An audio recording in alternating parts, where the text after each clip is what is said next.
नमस्कार विद्यार्थी मित्रांनो, तुमचं सर्वांचं स्वागत आहे आपल्या अजनी करिअर अकॅडमी या यूट्यूब चॅनलला। आजच्या या व्हिडिओमध्ये आज आपण बघणार आहे तलाठी भरती 2023च्या विषयी एक महत्त्वाची अपडेट। ज्याही विद्यार्थ्यांनी 2023ची तलाठी भरती दिलेली आहे त्या विद्यार्थ्यांसाठी हा व्हिडिओ अतिशय महत्त्वाचा आहे। तर बघा, अलीकडेच एक प्रसिद्धी पत्रक आलेलं आहे, तर त्या प्रसिद्धी पत्रकाविषयी आपण या व्हिडिओमध्ये बघणार आहे। तर बरेचसे असे विद्यार्थी आहेत की ज्यांनी पेसा क्षेत्रामध्ये फॉर्म भरलेला होता। तर पेसा क्षेत्रामध्ये जसे की जिल्हे येतात, आपल्याला सर्वांनाच माहित आहे, अमरावती, यवतमाळ, पालघर, गडचिरोली, पुणे, अहमदनगर, नंदुरबार, धुळे, नाशिक, जळगाव, चंद्रपूर, नांदेड, ठाणे, म्हणजे एकंदरीत जर बघायचं झालं तर 13 जे जिल्हे आहेत आपले पेसा क्षेत्रातील जिल्हे आहेत। आणि या पेसा क्षेत्रातील जिल्ह्यांचा निकाल जो होता, हा निकाल होल्डवरती होता, म्हणजे त्याला स्टॅटस को लागलेला होता असं आपल्याला अलीकडेच बघायला मिळालेलं आहे। तसा पण आपला तलाठी भरतीचा असो किंवा अन्य कुठल्याही पदभरतीचा निकाल असो की जो पेसा क्षेत्रामध्ये येतो, हा वादाच्या भोवऱ्यात अटकलेला होता। त्याचे मुख्यतः कारण म्हणजे पेसा क्षेत्राचा म्हणजे पेसा बाबतीत जी समस्या आहे, ही समस्या सर्वोच्च न्यायालयात गेलेली आहे। सर्वोच्च न्यायालयात त्याच्यावरती हेअरिंग सुद्धा चाललेल्या आहेत आणि अजून डेट सुद्धा आपल्याला मिळालेले आहेत। परंतु पेसा क्षेत्रामध्ये जेही विद्यार्थी आहेत आणि ते विद्यार्थी नॉन पेसा कॅन्डिडेट आहेत, म्हणजे पेसा क्षेत्रामध्ये एसटी कॅटेगरी व्यतिरिक्त जे विद्यार्थी असतील, म्हणजे नॉन पेसा विद्यार्थी, तर त्या नॉन पेसा विद्यार्थ्यांसाठी हे अतिशय महत्त्वाची काय आहे, एक बातमी आहे, एक महत्त्वाची अपडेट आहे। ते अपडेट आपण या व्हिडिओमध्ये सविस्तर बघणार आहोत। सविस्तर काय आपल्याला प्रसिद्धी पत्रक आलेलं आहे ते सविस्तर आपण काय करू, वाचून घेऊ। तर बघा, लेटेस्ट आहे 26/6/2024 रोजी प्रसिद्ध झालेलं हे प्रसिद्धी पत्रक आहे। तर कोणासाठी आहे, तर आपले जे 13 जिल्हे आहेत की जे पेसा क्षेत्रात वळतात। कोणते जिल्हे आहेत, ते पेसा जिल्हे असं म्हणून सुद्धा आपण त्यांना ओळखू शकतो। तर पेसा क्षेत्रातील जिल्ह्यांसाठी, त्याच्यामध्ये जे नॉन पेसा कॅन्डिडेट आहे मुख्यतः त्या विद्यार्थ्यांसाठी ही काय आहे, अपडेट आहे। तर बघा, विषय काय आहे, तर विषय बघू शकता आता तुम्ही, विषय दिलेला आहे आपल्याला इथं की तलाठी पदभरती सन 2023 बाबत आपण सविस्तर हे अपडेट वाचून घेऊया। तर बघा, मूळ अर्ज क्रमांक 420 2024, मूळ अर्ज क्रमांक 478 2024, मूळ अर्ज क्रमांक 157 2024, मूळ अर्ज क्रमांक 388 2023 आणि मूळ अर्ज क्रमांक 474 2024 प्रकरणी माननीय न्यायाधिकरणाने दिनांक 24/6/2024 रोजी दिलेल्या आदेशानुसार कार्यवाही करण्याबाबत। तर जे माननीय न्यायाधिकरणाने 24 तारखेला आपल्याला जे आदेश दिले आहे त्याच्यावर कार्यवाही करण्याबाबतचा हा विषय आहे, तलाठी पदभरती 2023 बाबत। तर संदर्भ शासनाचे सम क्रमांक दिनांक 6 मे 2024 व 8 मे 2024 रोजीचे पत्रक। तर बघा, आता सविस्तर वाचू आपण हे। तर बघा, महोदय काय दिलेला आहे, महोदय अर्जदार श्री भगवान रेडेकर व इतर 39 यांनी माननीय महाराष्ट्र प्रशासकीय न्यायाधिकरण मुंबई येथे मूळ अर्ज क्रमांक 420/2024 दाखल केला आहे। या प्रकरणी अर्जदाराने तलाठी पदभरती 2023च्या अनुषंगाने 11/3/2024 रोजी प्रसिद्ध करण्यात आलेल्या गुणवत्ता यादी स्थगिती मिळण्याबाबत तसेच सदर मूळ अर्जावर अंतिम निर्णय होईपर्यंत अर्जदारांकरता रिक्त पदे ठेवण्याबाबत विनंती केली आहे।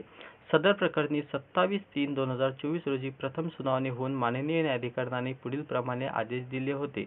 The respondent are directed to maintain the status quo as on today in so far as appointment are concerned. या प्रकरणी तसेच तलाठी पदभरती 2023 बाबत दाखल मूळ अर्ज, अन्य मूळ अर्ज क्रमांक 478 2024, मूळ अर्ज क्रमांक 157 2024, मूळ अर्ज क्रमांक 388 2024 आणि मूळ अर्ज क्रमांक 474 2024 या प्रकरणी एकत्रित सुनावणी 24/6/2024 रोजी झाली असून माननीय न्यायाधिकरणाने पुढील प्रमाणे आदेश दिलेले आहेत। तर बघा, जे 39 म्हणजे 39 बघा, तर काय, तर आपले एकूण जे 40 विद्यार्थी होते, या 40 विद्यार्थ्यांनी काय केले होते, या तलाठी भरतीवरती केस टाकलेली होती। त्या केस बाबतचा सुप्रीम आपले जे उच्च न्यायालयाने दिलेला निर्णय नेमका काय आहे ते यांनी या PDF मध्ये दिलेला आहे। तर बघा, निर्णय काय दिलेला आहे, तर आता निर्णय आपण सविस्तर इथं बघू।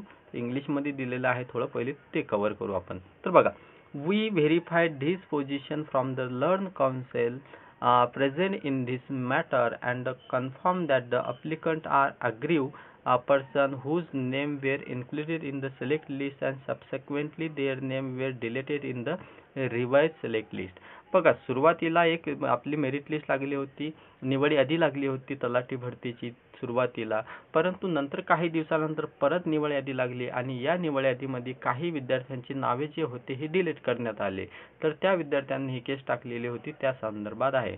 Under such circumstances the submission of learned CPO about vacation of order of status quo granted by the tribunal excluding post in notified PESA area which are subjected in the Honorable Supreme Court of India and in respect of the post where the name included in the select list come to be excluded subsequently in the revised select list we lift our order of status quo. तर बघा, जी केस shortcut मध्ये तुम्हाला सांगतो, जी केस टाकलेली होती तर ते केस वरती नंतर सुनावणी झाल्यानंतर या पद भरतीवरती स्टॅटस को लावण्यात आला होता. स्टॅटस को लावल्यानंतर आता जो आपले माननीय न्यायाधिकरण आहे किंवा माननीय न्यायालय आहे यांनी हा जो स्टॅटस को आहे हा स्टॅटस को काय केला, उठवला आहे. State government may accordingly proceed to issue the order of appointment for the 1718 posts which are non-PESA area in the partial PESA district.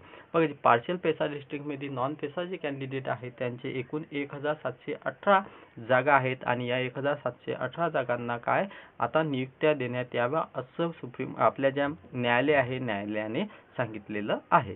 पुढे आपण वाचूया सविस्तर, काहीच उरायला नको. तर बघा, माननीय न्यायाधिकरणाच्या दिनांक 24/6/2024 रोजी दिलेल्या निर्देशानुसार तलाठी पदभरती परीक्षा 2023 बाबत पुढील प्रमाणे कार्यवाही करण्यात यावी. पहिला पॉईंट दिलेला आहे, पेसा जिल्ह्यातील पेसा क्षेत्र वगळता बिगर पेसा क्षेत्रातील पदे भरताना माजी सैनिक प्रवर्गातील पदे वगळून तसेच माननीय न्यायाधिकरण मुंबई खंडपीठ औरंगाबाद व खंडपीठ नागपूर या ठिकाणी पेसा क्षेत्रातील पदभरतीबाबत काही ठराविक प्रवर्गातील पदे रिक्त ठेवण्याबाबत माननीय न्यायाधिकरणाने वेळोवेळी आदेश दिले असल्यास त्यानुसार शहानिशा करून सदरची पदे रिक्त ठेवून उर्वरित 13 पेसा जिल्ह्यातील पेसा क्षेत्र वगळता बिगर पेसा क्षेत्रातील पदे भरण्याबाबत नियमानुसार उचित कार्यवाही करण्यात यावी. बघा, शॉर्टकटमध्ये सांगायचं झालं तर जे माजी सैनिक आहेत आणि पेसा क्षेत्रातील पेसा कॅन्डिडेट आहेत हे वगळता जे नॉन पेसा कॅन्डिडेट आहे या नॉन पेसा कॅन्डिडेट यांना नियुक्त्या देण्यात याव्या, याच्यावर उचित कार्यवाही करण्यात यावी असा आदेश न्यायालयाने दिलेला आहे. तर बघा, पुढे सांगितलेलं आहे त्यांनी की संबंधित उमेदवार काय तर संबंधित उमेदवार नियुक्ती आदेश मूळ अर्ज क्रमांक 420/2024, मूळ अर्ज क्रमांक 478/2024, मूळ अर्ज क्रमांक 157/2024, मूळ अर्ज क्रमांक 388/2024 आणि मूळ अर्ज क्रमांक 474/2024 या प्रकरणी होणाऱ्या अंतिम निर्णयाच्या अधीन राहून तसेच माननीय सर्वोच्च न्यायालयात अनुसूचित क्षेत्रातील पेसा कायदा लागू 17 संवर्गातील सरळ सेवा पदभरती अनुषंगाने दाखल याचिका LPG क्रमांक 22,109/2023 मध्ये निर्णयास अधीन राहून सदर नियुक्त्या करण्यात येत असल्याने देखील नमूद करण्यात यावे. उपरोक्त प्रमाणे कार्यवाही करून त्याबाबत अहवाल शासनास सादर करण्यात यावा. त्यानंतर त्यांनी खाली साईन केलेली आहे, शीतल माने, कार्यासन अधिकारी, महाराष्ट्र शासन. आणि ही जी प्रत आहे हे आपले जे राज्य परीक्षा समन्वयक तथा अप्पर जमाबंदी आयुक्त आणि अतिरिक्त संचालक भूमी अभिलेख महाराष्ट्र राज्य पुणे यांना माहितीस्तव व उचित कार्यवाही करता अग्रेषित आहे.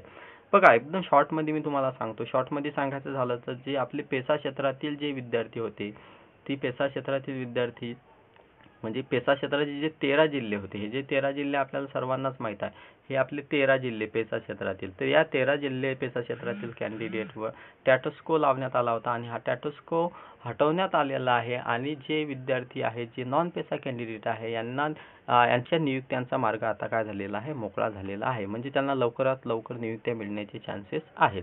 ही सविस्तर माहिती होती. आणि आणखी काही अपडेट राहायचं असेल तुम्हाला तर चॅनलला नवीन असाल तर चॅनलला सबस्क्राईब करा, व्हिडिओला लाईक करा आणि आपल्या तलाठी बांधवांपर्यंत या व्हिडिओला शेअर करायला विसरू नका. धन्यवाद. भेटूया पुढच्या व्हिडिओमध्ये.